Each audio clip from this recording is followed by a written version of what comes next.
Your daughter should have kept the curtains closed, the boy's mother snapped, pretending concern while shielding her son's phone. The bitter sentence sliced through the hallway, as if the blame belonged to the child and not the teenager who had climbed onto a balcony to film her changing. Neighbors shifted uncomfortably, their silence thick, their eyes darting anywhere but toward the trembling girl held protectively behind her father. The HOA president muttered something about misunderstandings and hormones, urging everyone to move on before rumors hurt property values. And in that moment, the crisis they tried to smother was already burning towards something none of them expected. By the way, where are you watching from? Tell me in the comments below. Because beneath the surface of a quiet worker's patience was a depth none of them had even imagined. He inhaled slowly, refusing to react the way they expected. The man they dismissed stood steady, meeting every insult with a calm that felt unnervingly absolute. He wasn't here to scream or threaten. He had already begun recording every detail, every word, every shifting expression, storing it with the precision of someone who understood digital truth better than these people understood their own entitlement. He stepped slightly in front of his daughter, grounding her with a gentle hand. For weeks she had asked to sleep with her curtains closed, a small instinct she couldn't explain. Her father remembered the moment she had clipped a tiny charm on the drawstring, a glittering bead shaped like a star that spun softly whenever she pulled it. It had seemed innocent then. Now it felt like the first sign of the fear she hadn't voiced. She stayed pressed against him, breathing fast, cheeks flushed from embarrassment and shock, because her room, her sanctuary, had been invaded by someone who believed he could walk everywhere without consequences. He whispered reassurance, promising quietly that nothing would swallow her voice again. The world might spin around powerful people, but he would not let her be crushed by their indifference. The meeting ended with forced smiles and thinly veiled warning glances. The HOA insisted the boy had meant no harm, and that any digital confusion would disappear once everyone stopped talking about it. He didn't argue. He didn't remind them that his child had screamed in terror when she saw the phone pointed at her window.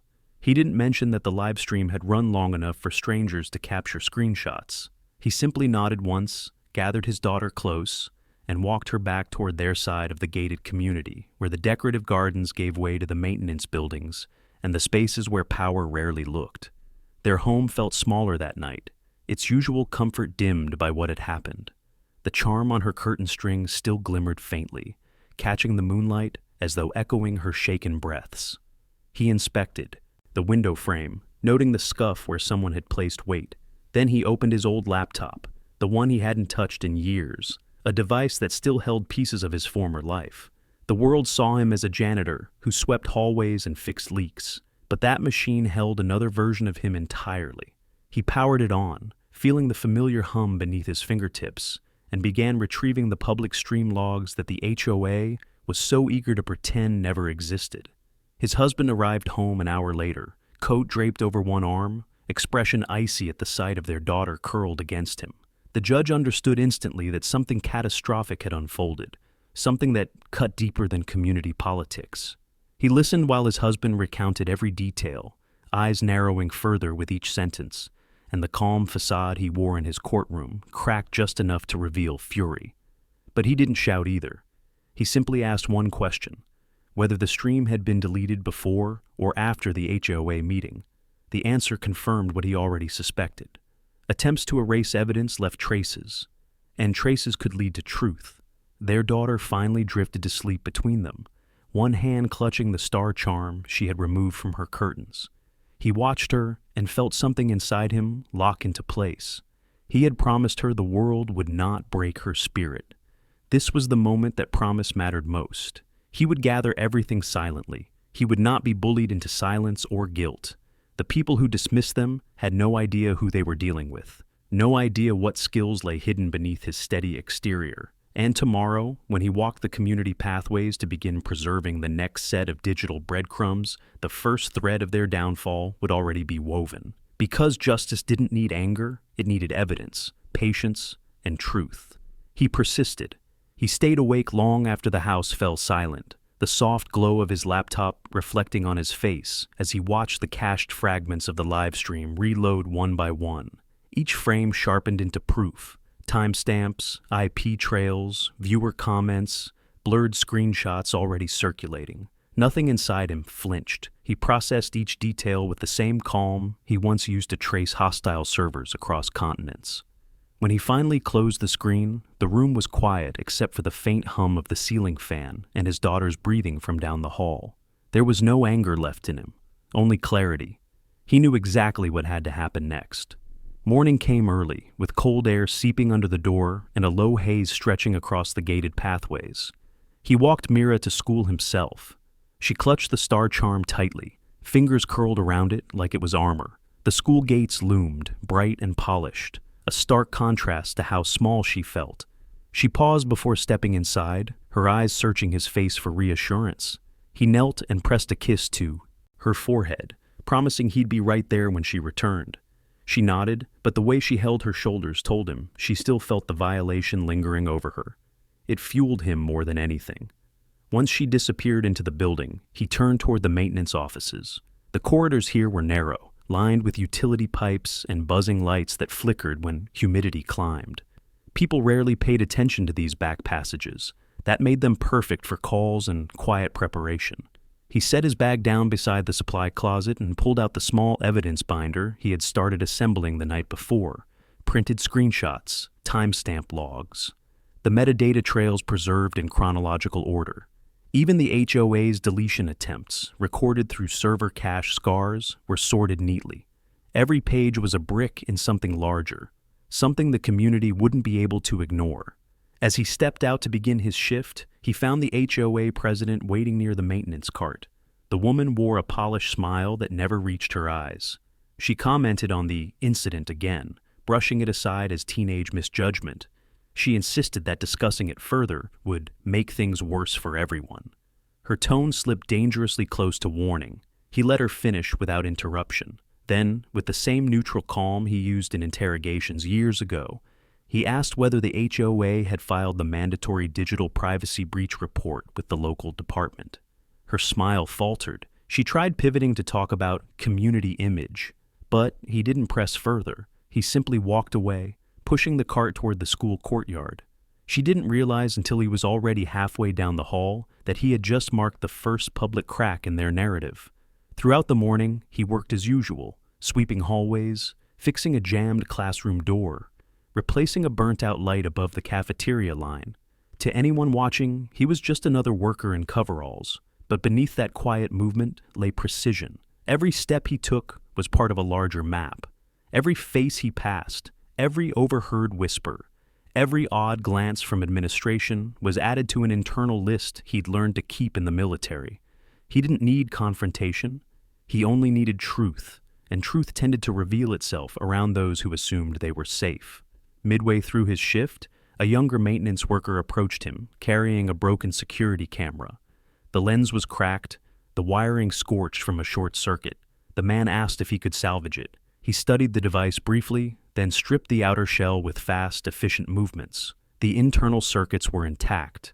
With a flicker of recognition, he realized this specific model was the same type mounted near their community's clubhouse, the one that should have recorded the boy climbing their balcony. He didn't comment on that. He simply repaired it in under a minute, making sure the employee watching had no idea just how advanced his skill set truly was.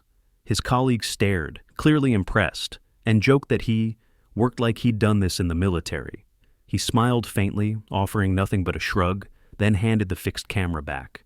Another seed planted. Another person who would later understand why the HOA's narrative cracked wide open. Hours later, he sat in the quiet courtyard during break, sipping from his dented steel thermos. The air smelled faintly of wet soil and chalk dust. Students played soccer nearby, their laughter carrying across the field. He watched them and imagined Mira trying to focus in her classroom, pretending everything was normal while the memory of a stranger's phone lingered behind her.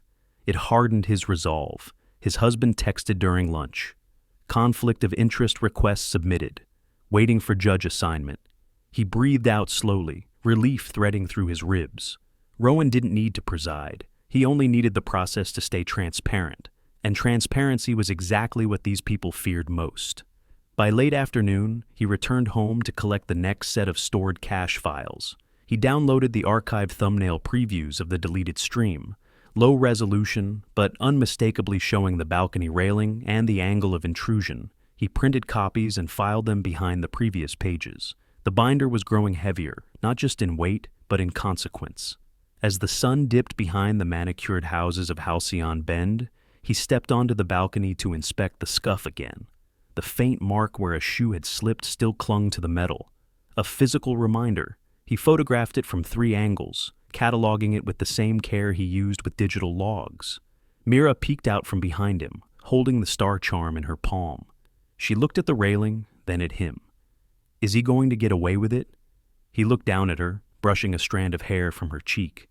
No, he said softly. Not this time. Because justice didn't shout. It built slowly, piece by piece, until truth could no longer be buried. And he had already begun stacking the first stones. She lingered beside him on the balcony for a moment longer before slipping back inside, leaving him alone with the scuffed railing, the fading light, and the rising weight of what he'd uncovered. He closed the balcony door quietly and brought the evidence binder to the kitchen table, spreading its pages in chronological order. Each file, each screenshot, each printed log had begun forming a living timeline, one that would be impossible for anyone to dismiss once placed before the right eyes. The silence around him felt charged, like the held breath before a storm. He knew he hadn't even reached the part where people would start trying to stop him. The doorbell rang. He paused, instinctively straightening. At this hour, visitors in Halcyon Bend rarely meant anything good. He opened the door to find a neighbor, Mr. Hensley, a retired logistics officer who walked the community trails every morning. His posture was stiff, eyes scanning the quiet street before settling on him with something like concern threaded through the tension. I heard what happened, Hensley said, voice low but steady. And I know you're not just a janitor. The pause that followed was deliberate, weighted. Someone should have warned you. Barnes has started calling people. He's telling them to delete messages, switch phones, scrub chats. He doesn't think you'll know. He didn't react outwardly, but internally something clicked.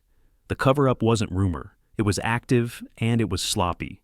Sloppy meant traceable. He thanked Hensley with a nod, keeping his tone neutral. The older man hesitated, then added, I don't know what your past is, but you've got that look.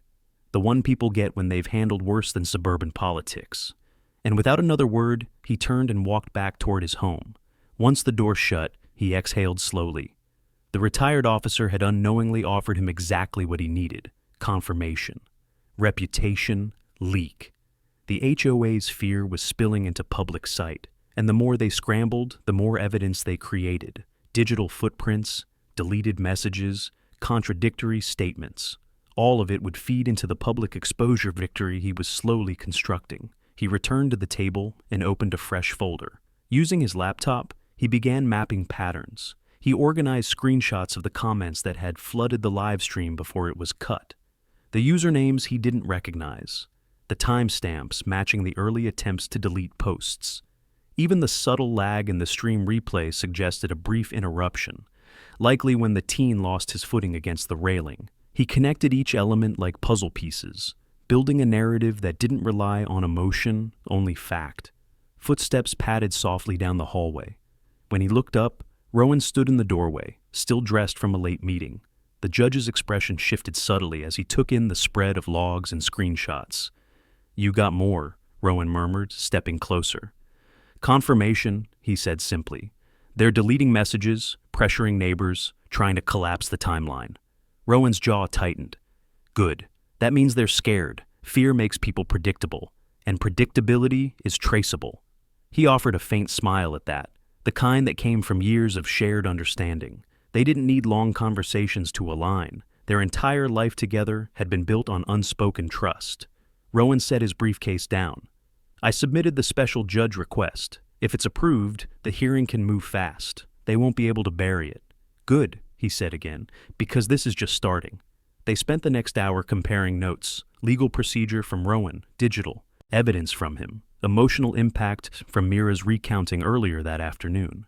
Everything aligned cleanly. Everything pointed toward a system that couldn't be bent as easily as HOA politics. When Rowan finally stepped into the hallway to change out of his suit, he remained at the table, flipping through the binder one more time.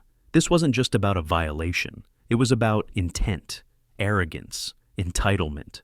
A family who believed status could cushion any wrongdoing. But status didn't erase digital footprints. Status didn't erase the sound of Mira's terrified scream.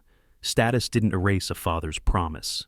He rose when he heard a soft knock at the back door, an unusual sound, given that few neighbors ever used that entrance. When he opened it, he found a small cluster of students gathered on the back porch, kids who often played near the community park, kids who sometimes waved to him on his way to the maintenance garage. One of them stepped forward, holding a phone with nervous hands. "Sir, we saw something," the boy said. "The older kids were talking about that video. They said the guy who filmed it bragged about it yesterday, said he made views. We don't want to get in trouble, but it's not right." Their words tightened something inside him. He told them they weren't in trouble, quite the opposite. Their honesty meant everything. He asked if they remembered what time they overheard the conversation. They nodded. He memorized the timestamp. This wasn't just neighbor gossip, this was corroboration. After sending the students home safely, he added the new timestamp to the evidence log, pairing it with the live stream comments and deletion attempts. The timeline grew stronger, clearer, unshakable. Night settled across Halcyon Bend like a heavy curtain, but inside the small kitchen, the air was brighter with purpose. His binder now held not just digital certainty, but human testimony, witnesses who didn't owe him loyalty, yet chose truth anyway. He closed it gently, running his fingers over the cover. Tomorrow would be the day the HOA realized just how thoroughly they had underestimated a man who spent his life repairing what others broke. Victory wasn't loud, it was methodical. And piece by piece, he was almost ready to expose them all. He kept his hand on the binder for a lingering moment, the quiet in the kitchen settling around him like a held breath. Outside, the lights of Halcyon Bend glowed in neat, expensive rows, disguising the frantic scrambling that he now knew was happening behind closed doors. The cover-up wasn't just whispered, it was accelerating, and that meant the people trying to bury the truth would soon make their boldest mistake yet. He closed the binder, placed it carefully on the counter, and prepared for what he suspected was coming next. Morning arrived with a sharp knock at the door. Not polite, not hesitant, sharp. He opened it to find two members of the HOA board, standing on his porch, both wearing the uncomfortable smiles of people who wish they were anywhere else. The president stood between them, her eyes darting past him toward the hallway, where his family's shadows moved. She launched into a rehearsed apology, peppered with minimizations. They were deeply saddened. They were monitoring the situation. They wanted to restore peace before things got out of hand. None of it touched him. He let them speak until their words twisted into warnings disguised as concern. "We also need your assurance," she added delicately, "that you won't escalate this. It's upsetting the other families. And the rumors." She paused for emphasis. "The rumors are hurting property value." His expression didn't change. He simply asked, in the calmest possible tone, whether they had filed the mandatory digital privacy breach report. The president stiffened, then pretended not to hear. Before she could redirect the conversation, he stepped aside and let a few quiet seconds stretch into discomfort. It was enough to remind them that he wasn't playing the role they expected.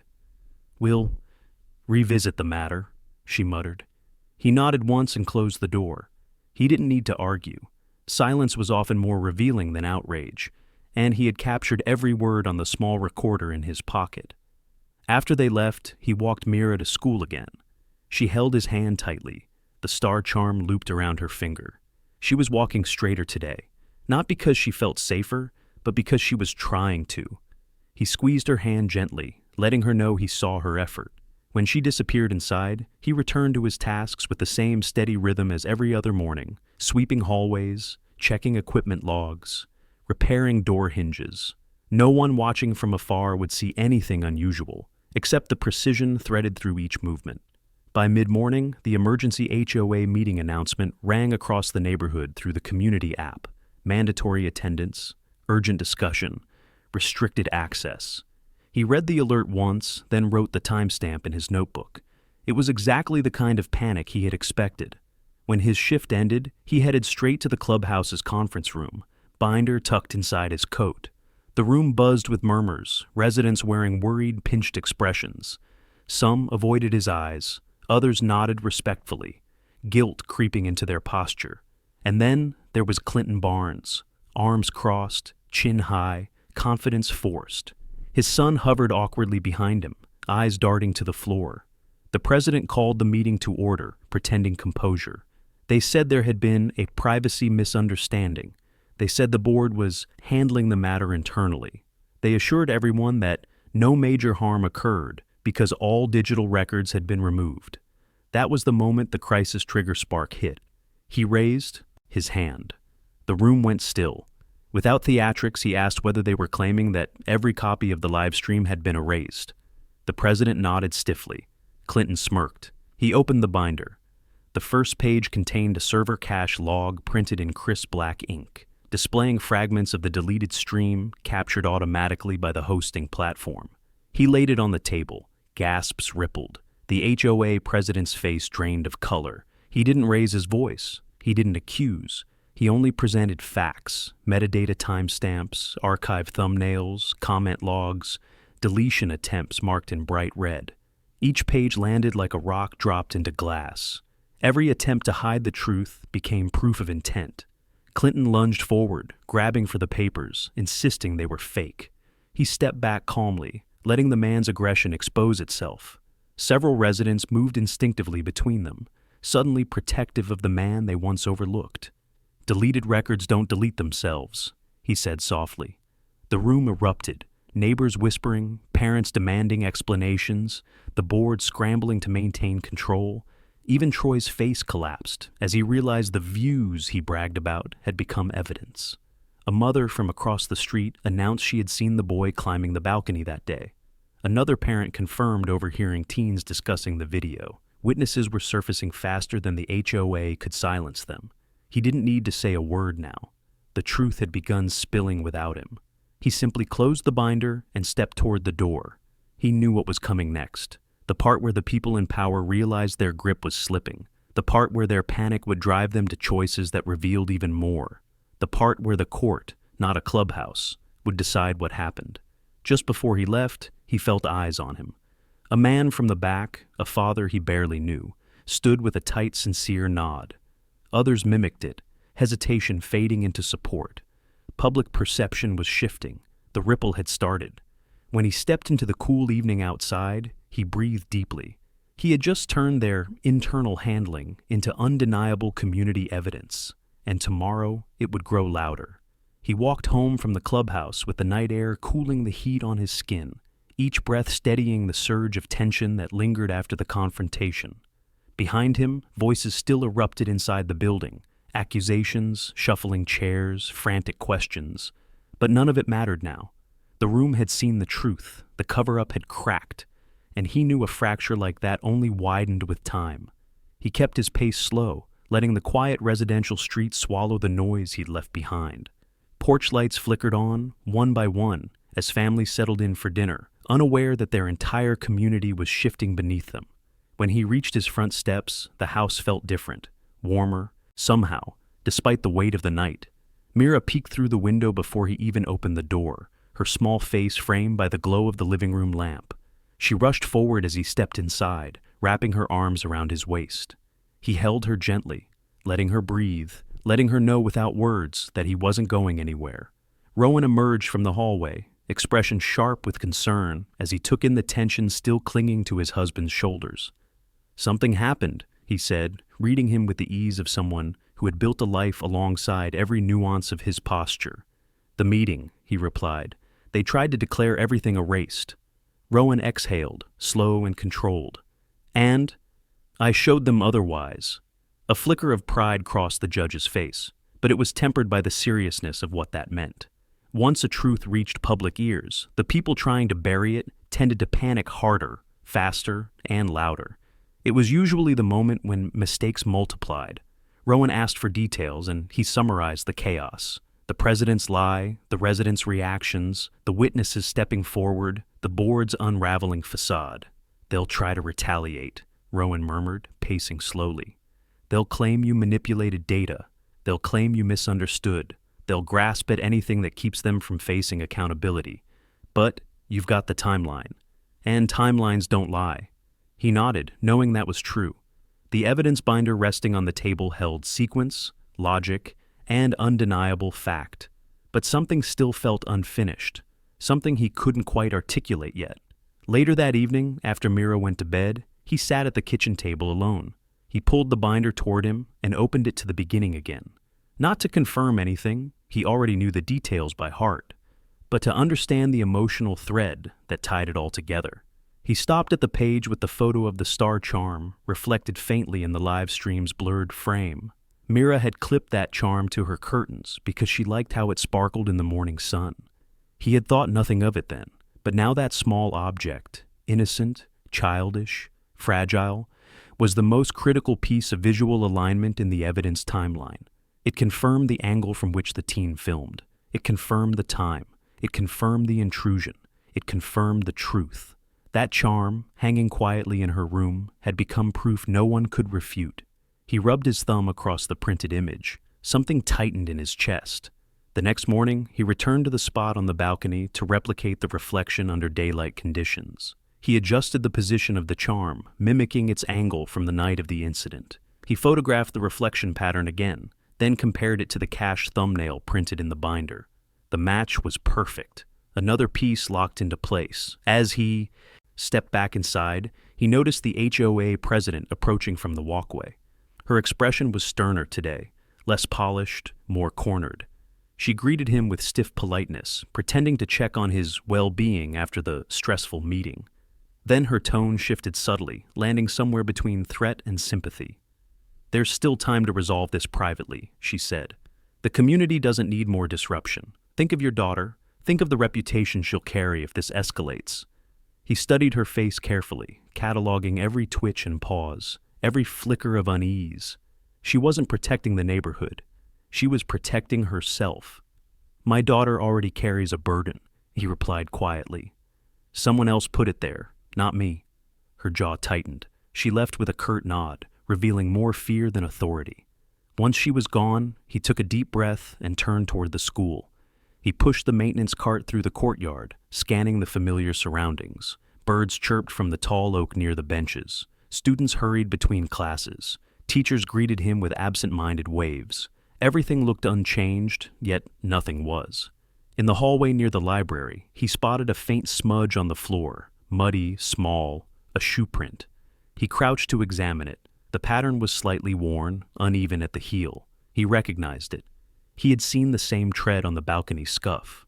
Confirming it wasn't coincidence, he photographed the mark, matching its characteristics to the earlier image. Another thread of truth, another step toward exposure. His colleague approached from behind, noticing the camera. "Still dealing with the situation?" the man asked quietly. "Yes," he said simply, "still dealing with it." People were starting to understand there was far more at stake than neighborhood gossip. By late afternoon, he returned home with a handful of photographs documenting the scuff alignment. He added them to the binder carefully, smoothing each page until the edges aligned. The evidence was no longer just digital. It was physical, tangible, impossible to dismiss.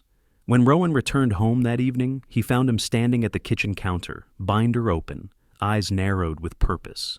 The judge set his briefcase down gently. "Everything you documented today strengthens the chain of custody," Rowan said.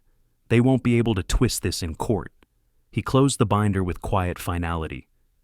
"They can try," he murmured, "but it won't save them. Because truth didn't rely on power, it relied on proof. And he now held enough to change everything." He left the binder closed on the kitchen counter, letting its weight settle into the silence between him and Rowan. Outside, the neighborhood lights shimmered neatly along the cul-de-sacs, each one masking the tension rippling beneath Halcyon Bend's perfect exterior. Inside, however, everything felt razor-sharp. Every detail mattered now. Every step had to be deliberate. He poured himself a glass of water, steadying the thoughts already forming a strategy in his mind. Rowan watched him for a moment, then gave a slow nod, the kind that said he understood exactly where his husband's head had gone. "You're close," Rowan murmured, "too close for them not to react." "I know," he replied quietly, "and that's the point." The next morning came with low clouds swelling over the rooftops, casting long shadows across the pristine lawns. He moved through his maintenance routine with careful precision, sweeping, unjamming lockers, fixing a flickering hallway light, But beneath these simple tasks, he monitored movement. People spoke differently now, quieter, more cautious. The residents who once walked past him without a glance now nodded, guilt or curiosity tugging at their expressions. Even the teachers seemed to sense that something heavy was stirring outside their classrooms. While replacing a faulty smoke detector outside the science lab, he overheard a pair of parents in the hallway whispering about an upcoming board strategy session. Their tones were tight, anxious, not about the boy who filmed Mira, but about the fallout waiting to crash over the neighborhood. That told him everything he needed to know. They feared the truth, not the crime. He finished adjusting the detector, pocketed his tools, and made his way toward the maintenance shed behind the school. The shed was always warm, thick with the scent of oil and old machinery. Inside, the younger maintenance worker from earlier in the week was wrestling with a toolbox, muttering under his breath. The lid kept jamming, the hinge bent, the inner compartments misaligned. "Let me see," he offered gently. The younger man stepped aside, watching as the janitor crouched beside the toolbox. He didn't rush. He studied the hinge, pressed a thumb against the warped joint, then traced the fault line along the side panel. With a screwdriver and a pair of pliers, he corrected both issues in under a minute. The lid snapped shut cleanly. "Man," the worker breathed out. "How do you do that? You fix things like you built them yourself." He gave a small, understated shrug. "You learn a lot when you've handled equipment that can't afford to break." The younger man paused, then asked carefully, "You served, didn't you?" The question hung in the warm air. He didn't answer directly. He only offered a faint neutral smile before returning the tools to the shelf. It was enough of a hint for the rumor to keep spreading gently through the community.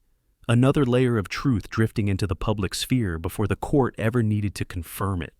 Later, he checked the security cameras along the back pathway, noting which ones were functional and which had blind spots, information that mattered because one of them had recorded the corner near the balcony on the day of the incident. He didn't access the footage, he simply documented the tech status for later reference.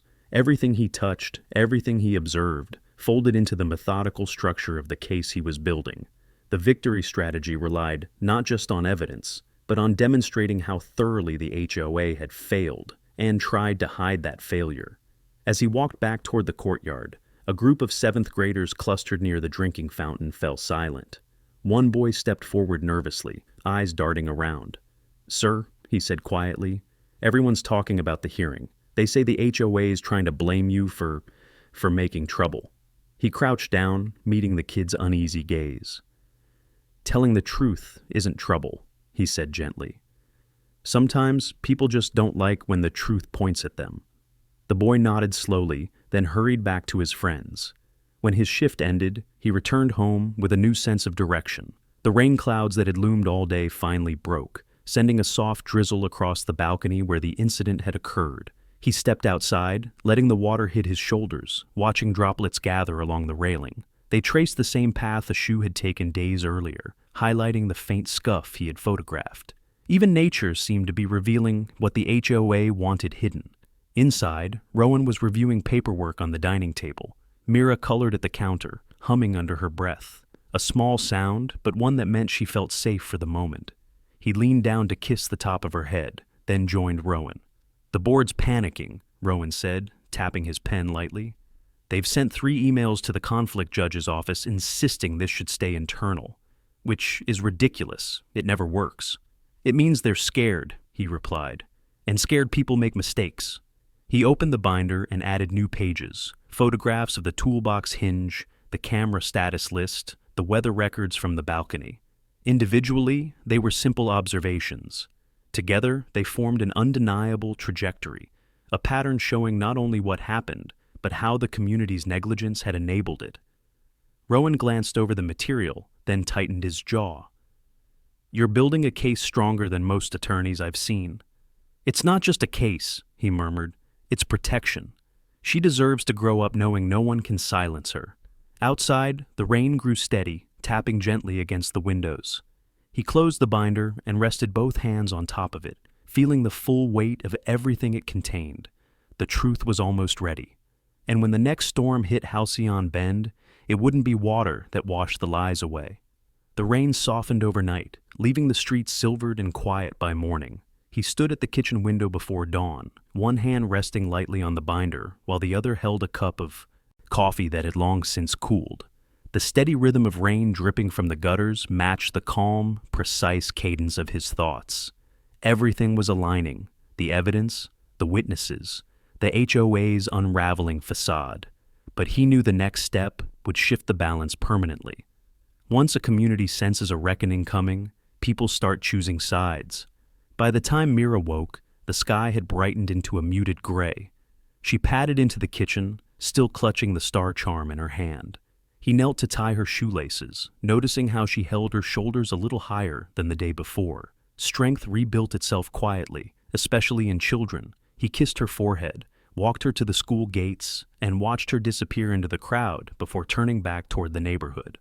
On the path home, he crossed paths with Mr. Hensley again, the retired logistics officer whose warning 2 nights earlier had been the catalyst for understanding the full extent of the HOA's panic. This time, the older man approached with a more determined stride, glancing around before speaking. "They're meeting again," Hensley said. "Barnes told people you're manipulating data. He's insisting you use military software, says you're unstable." He let the words sit for a moment, then replied with quiet clarity, "They're reaching."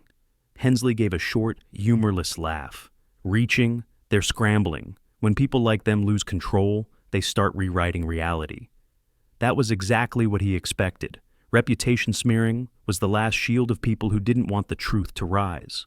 But Hensley wasn't finished. With a glance around the empty street, he lowered his voice further. "And someone leaked something interesting. Barnes was bragging. Said he knew exactly how to fix the situation. Someone recorded it." The words hit with the force of a quiet explosion, another crack in their armor, this time from their own arrogance. "If the recording surfaces," the older man continued, "it'll show he knew about the live stream before anyone else." He felt something tighten low in his chest. That was more than another thread. That was motive, cover-up, complicity. And in the court's eyes, that mattered almost as much as the incident itself. "Thank you," he said sincerely. "Don't thank me," Hensley replied. "Just finish what you started." The man walked away, leaving him standing on the walkway with a deeper understanding of how fragile the HOA's control had become. This wasn't just a scandal now. This was a community fracture built on lies, fear, and entitlement. And the truth was beginning to shape itself publicly before he even stepped into court. He returned home and placed the binder on the dining table. The pages no longer looked like isolated evidence. They looked like a map, every detail pointing toward the inevitable collapse of the narrative the board had tried so desperately to protect. He opened a new section labeled Witness Accounts and wrote down Hensley's report, leaving space beneath it for the recording if it surfaced. He didn't need to chase the audio. Truth had a way of finding daylight when too many people knew it existed. Later that morning, he stepped into the community park during his break, surveying the quiet field where children often played after school. The wooden benches were damp from rain. A pair of teenagers lingered near the swings, speaking loudly enough to carry across the gravel. He paused at a distance, pretending to check the trash bins, listening as they talked. "Barnes's kid said his dad's deleting messages again," one teen muttered. "And he's freaking out because the video got reposted on a forum. Thought he said he deleted everything," the other replied. "Yeah, well, apparently not." Their words were careless, youthful, but revealing. He memorized the phrasing. They lined up perfectly with the timeline in his binder. Another witness category: community youth. When he returned to work, he found the younger maintenance worker again, this time pacing outside the shed with a phone pressed to his ear, frustration furrowing his brow. When the call ended, he exhaled sharply and muttered, "HOA just told me to report to them if you start asking questions." He raised an eyebrow. "Did they?" "Yeah," the young man said, lowering his voice. "I told them I wasn't getting involved. Didn't like how they sounded." That small pledge of neutrality felt like another turning point. People were no longer afraid of him. They were afraid of choosing the wrong side. As school ended for the day, he walked the grounds to collect tools and return equipment. Rainwater dripped from the eaves while students hurried to buses. Nothing seemed unusual, but he could feel the shift in the air, whispers following him, eyes lingering with curiosity rather than dismissal. The rumor of his past was spreading again, but this time it wasn't a weapon. It was a warning. When he arrived home, Rowan was already waiting with an envelope in his hand, expression serious but steady. "They approved the special judge," Rowan said, "and the hearing is scheduled sooner than expected." "How soon?" 3 days. 3 days. Enough time to finalize everything. Not enough time for the HOA to build a counter-narrative strong enough to matter. He opened the binder once more, smoothing each page with a precision that came from both habit and instinct. Everything needed to be airtight. No weak links, no spaces for interpretation. The truth had to speak louder than any rumor Barnes could fabricate.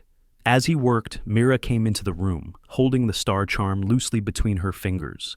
She placed it next to the binder without a word. The gesture was soft, but it meant everything.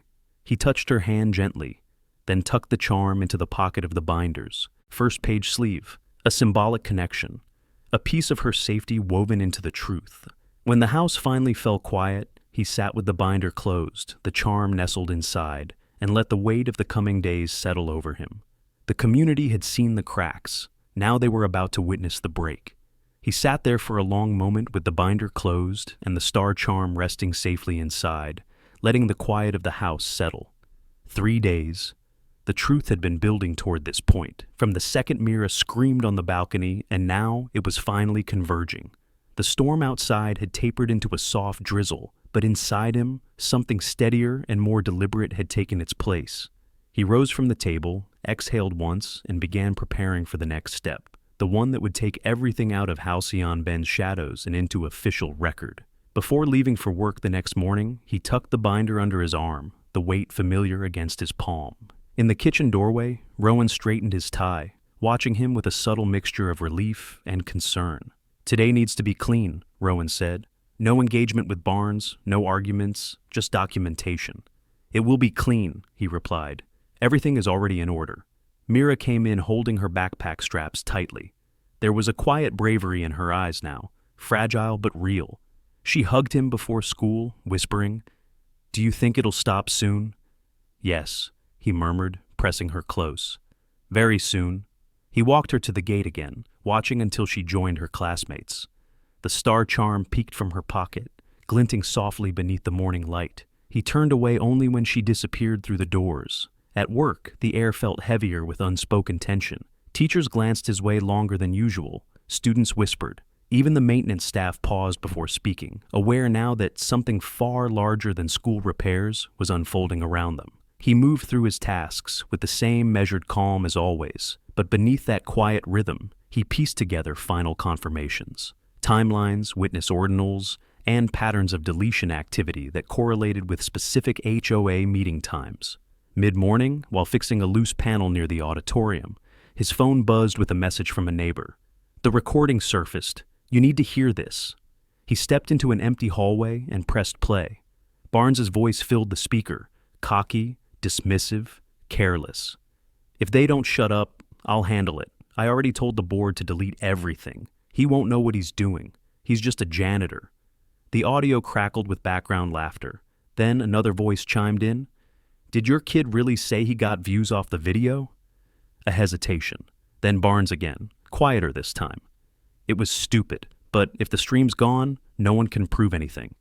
He stopped the recording, letting the implications settle fully. Barnes had admitted knowledge beforehand, knowledge the HOA had denied, knowledge that tied directly into the attempted cover-up. He saved the audio, uploaded it to the evidence folder, and added a timestamp. Another fault line widening. Another step in the victory strategy, public exposure built on undeniable fact. When lunchtime arrived, he stepped outside beneath the awning where faint drizzle still tapped steadily against the concrete. He paged through the binder, integrating the new audio into the witness section, cross-referencing the exact minute it was recorded with the earlier community app alert that claimed no one knew the full details.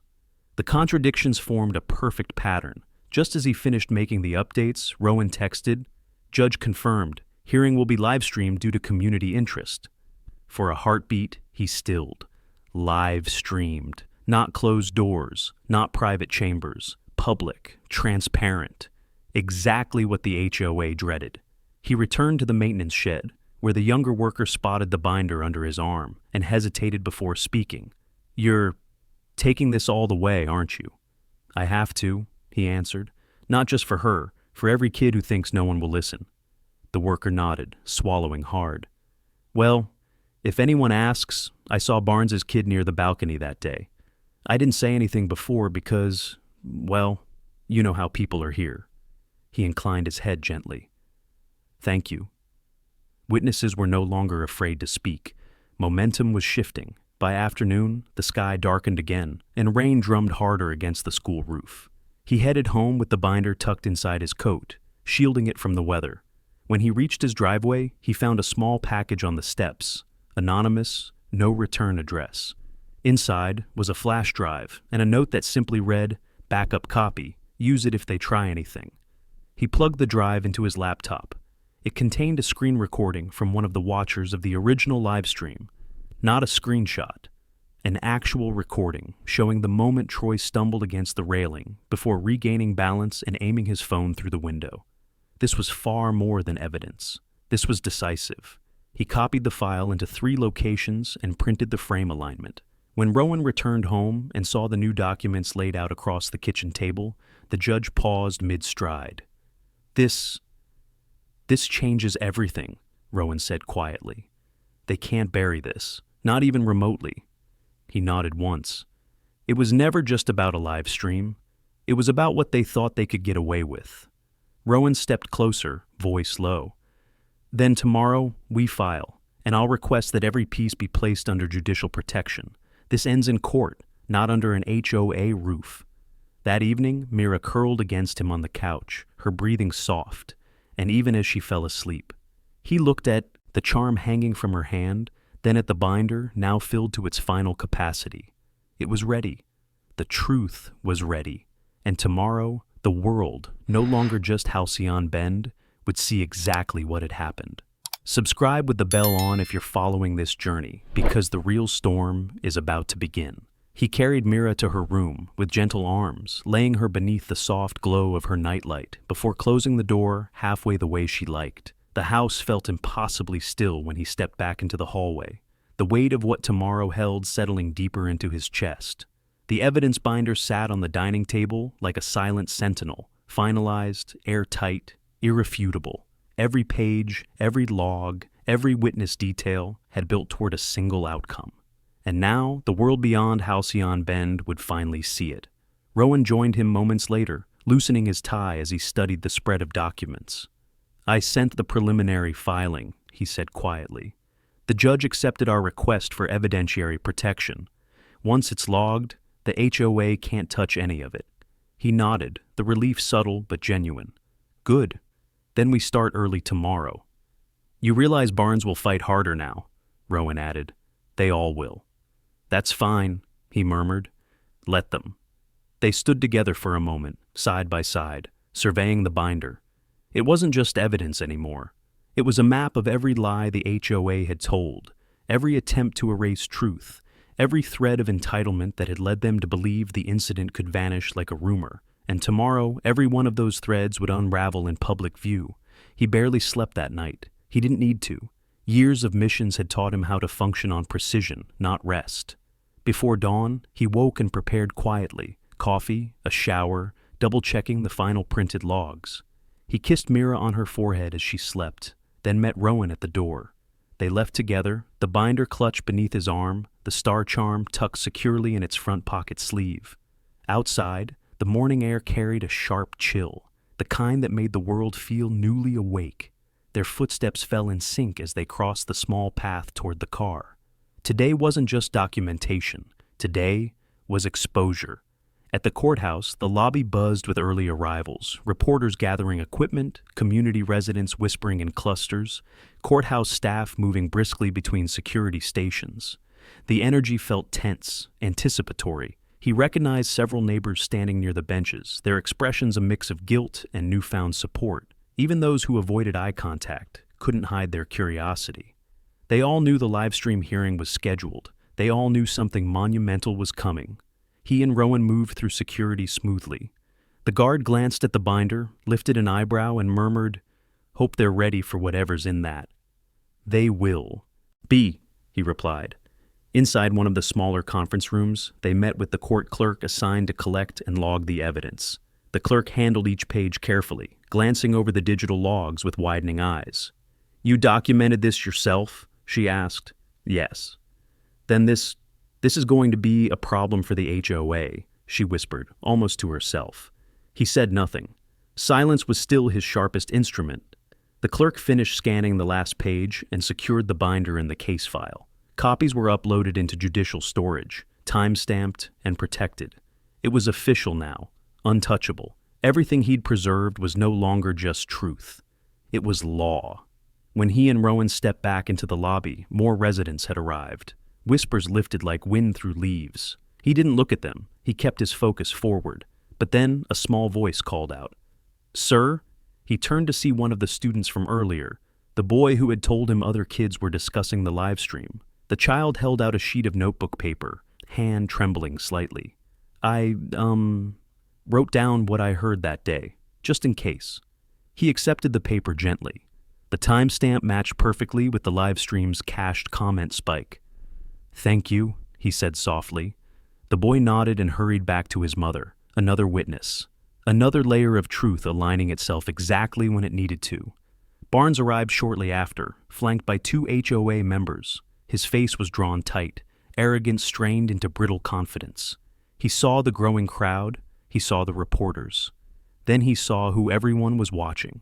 His eyes locked onto the quiet janitor standing beside the district judge.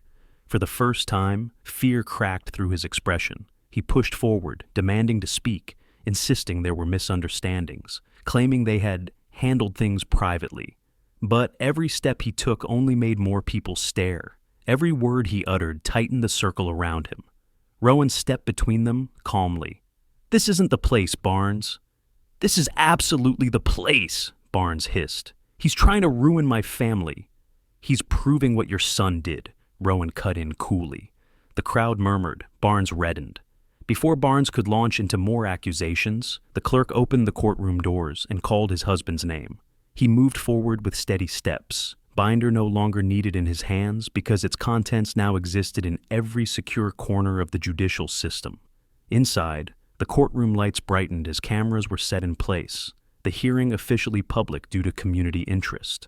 Residents filled the gallery. Reporters readied microphones. Even the judge paused briefly upon seeing the packed room. The air felt electric. He took his seat calmly, folding his hands atop the table, gaze steady on the judge. Rowan stood behind him as support, not as authority, and the symbolism was unmistakable. The man once dismissed as a janitor wasn't sitting alone. He wasn't outnumbered. He wasn't silenced. He was prepared, and the world was finally watching. When the judge called the hearing to order, the first sentence echoed through the room like a starting gun. "We begin today by reviewing the full evidence of the live stream incident involving a child." The truth was about to speak, and it would speak loudly. The judge's opening words settled over the courtroom like a tightening cord, drawing every whisper, rustle, and shifting breath into complete stillness. He sat with his hands clasped lightly, not tense, not trembling, steady. The screens positioned around the room remained dark for the moment, awaiting the evidence presentation the judge had authorized. Rowan stood a respectful distance behind him, expression carved into calm focus. He wasn't here as a judge. He was here as a father and a witness, and everyone in the room understood the difference.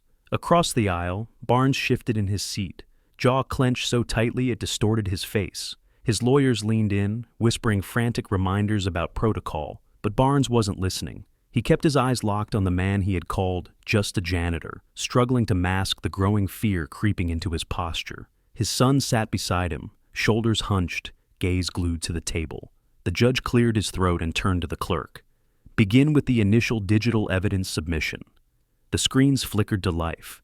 The room collectively inhaled as the cached thumbnail of the deleted live stream appeared, grainy but unmistakable. The balcony railing, the angle, the faint reflection of a star-shaped charm, a timestamp bordering the edge. The judge leaned forward, studying it with narrowed eyes. Gasps rippled through the gallery. Reporters typed furiously. Residents whispered behind their hands. He kept his expression neutral. He'd expected this reaction.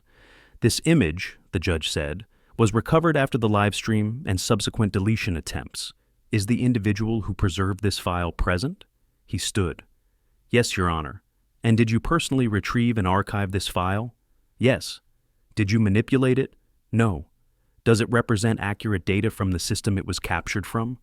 Yes. The judge nodded and turned to the defense. Do you contest the authenticity of this image?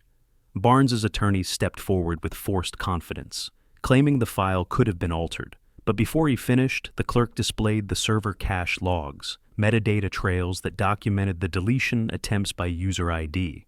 Red flags appeared across the screen in a cascading pattern. Attempts, failures, retries, everyone linked to Troy's account. Whispers surged again. Barnes sputtered. Anyone could create that. It proves nothing. But the judge raised a hand. You will have an opportunity to argue. For now, we review the evidence. Next came the spreadsheet of comment strings, names, time codes, viewer reactions. A spike of engagement exactly matching the timestamp Mira had given when she screamed. A moment too precise to be coincidence. The courtroom shifted. People leaned forward, eyes widened. Even those who had shielded Barnes with polite silence now understood the depth of the violation. Then the judge instructed, "Play the recording that was anonymously submitted." The audio crackled through the speakers. Barnes's own voice filled the courtroom. "If they don't shut up, I'll handle it. I told the board to delete everything. He won't know what he's doing. He's just a janitor." A cold silence followed. The entire room turned toward him. The man Barnes claimed wouldn't know what he was doing, and realized how catastrophically wrong that assumption had been. Barnes went pale. "That recording is doctored," he shouted immediately. "It's fake, fabricated." But another witness stood from the gallery. Mr. Hensley. "Your Honor," the retired officer said, voice steady, "I was present when that conversation happened. The audio is real." Barnes's attorney tried to object, but the judge overruled him. "Noted. Continue." The screens then displayed the alignment photographs. The balcony scuff matched to the shoe tread photographed at school. Weather logs corresponding with reflection patterns. The charm alignment cross-referenced with livestream blur. Layer after layer. Each one a nail, each one placed carefully by the man standing at the center of this storm. The judge turned toward him again. "You compiled all of this yourself?" "Yes, Your Honor." "And your background includes technical training relevant to digital evidence?" "Yes." There was a murmur, a realization spreading like ink through water. People had guessed, people had whispered. But hearing the acknowledgement directly from him, calm, understated, shifted the weight of the room entirely. The judge nodded, satisfied. "Your documentation is exemplary." He swallowed once, quietly. The words weren't praise. They were validation. Barnes finally snapped. "This is a witch hunt. You're all turning on me because of him." He jabbed a finger across the aisle. "He's manipulating this whole thing. He's exaggerating. He's—" "What he is," Rowan interrupted with measured coldness, "is the father of the child your son exploited, and the only person in this room who didn't lie." Reporters froze mid-keystroke. Residents stared. Even the judge paused before responding. "Mr. Barnes," the judge said sternly, "I advise you to stop speaking unless addressed." Barnes slumped back, throat working anxiously. The clerk cued the final piece of evidence, the screen recording. The courtroom lights dimmed slightly as the video played. It began midstream, Troy's phone shaking as he climbed the balcony. His shoe slipped, the camera tilted, his hand jerked. Then he pressed the phone against the window pane, aiming into the bedroom. The gallery erupted in horrified cries. One mother covered her mouth. Another father folded his arms tightly, eyes burning with disgust. Mira's quiet gasp from days ago echoed through his memory, but he kept his posture straight, steady, present. The judge pressed pause. For several beats, the room remained frozen. When the judge finally spoke, his voice carried the weight of every parent who had ever feared for their child's safety. Proceeding to sentencing, he exhaled slowly, not in relief, but in readiness. Because the storm hadn't ended. The storm was about to break. The judge's declaration settled over the courtroom like a gavel already struck. Sentencing. The word alone shifted the atmosphere. Reporters straightened. Residents leaned in. Even the air itself felt charged, as if waiting for the blow that would finally split Halcyon Bend open. He remained seated, posture calm, eyes focused straight ahead. He'd been in rooms 10 times as tense during his military career, but nothing had ever felt as personal as this. The judge adjusted his glasses, scanning the documents one final time before looking toward Troy. "Stand." The boy rose shakily, shoulders caving inward. His bravado had evaporated. His father looked ready to explode, but for the first time all morning, Barnes did not interrupt. Whether from humiliation or fear of the judge's temper, he stayed seated, gripping the edge of the table until his knuckles blanched. The judge began. "This incident represents a severe violation of privacy, safety, and dignity. No child should ever experience this, and the attempts to delete evidence, minimize the impact, and mislead the community only compounded the harm." A murmur swept across the gallery. Truth was no longer something whispered behind fences. It was being spoken aloud, officially, unmistakably. Rowan didn't look at Barnes or his son. He kept his eyes forward, jaw set, hands clasped behind his back, the stance of a man who had spent years upholding justice without ever breaking composure. But he could feel the shift in the room mirror the shift inside himself, the gravity of what was about to happen. The judge continued, "Because this is a juvenile case, punishment must focus on rehabilitation, accountability, and understanding the gravity of one's actions. This court will not respond with vengeance. It will respond with truth."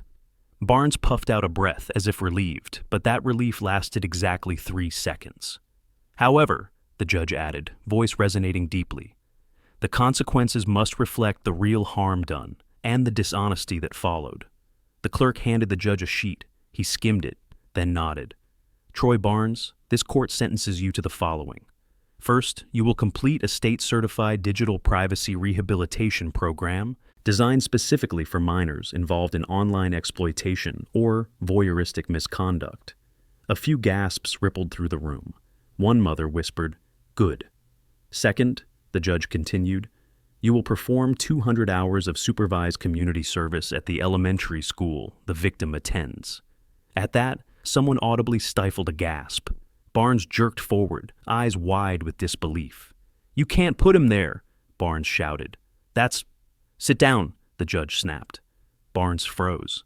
"This service," the judge continued, "will involve repairing privacy safeguards, repainting damaged areas, including the victim's balcony railing, and assisting with safety improvements chosen by the school administration." The symbolism struck the room instantly. The boy who breached a child's privacy would now be forced to rebuild it. Poetic justice. Exactly the arc he'd been constructing since the beginning. The judge wasn't done. "Third, you will issue a written and recorded apology acknowledging your actions and their impact. This statement will be submitted to the court, the school board, and, because the incident itself originated online, to the public archive where the live-stream fragments appeared." The gallery erupted in whispers.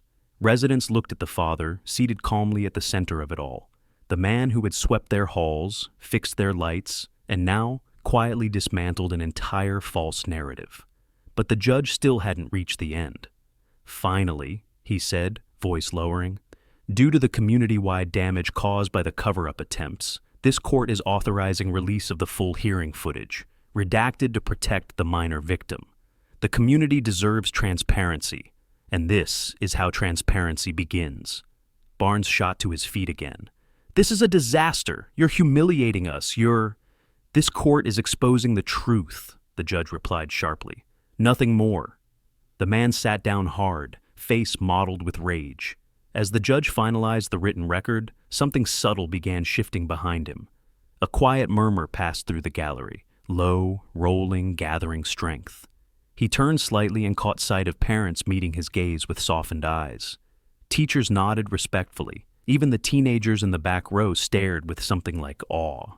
The narrative was changing. The man they'd once dismissed was no longer invisible. Rowan stepped closer, resting a hand lightly on his shoulder, a touch that said everything they didn't need to say out loud: pride, relief, love, unity. When the judge called for recess, the courtroom doors opened to a hallway already humming with reaction. Reporters called out questions. Cameras flashed. Residents whispered, "That's him. He's the father. He built the whole case. He saved his daughter." He didn't respond. He didn't need to. Truth spoke loudly now, louder than any voice he could. Raise. Outside the courtroom, Mr. Hensley approached with a firm nod. "You did it," he said quietly. "Told you people like Barnes don't know who they're dealing with." He offered a faint smile. "It wasn't about him." "I know," Hensley replied. "That's why it worked." The younger maintenance worker appeared next, clutching his backpack straps. "Just wanted to say, I'm glad you didn't back down. People needed to see this."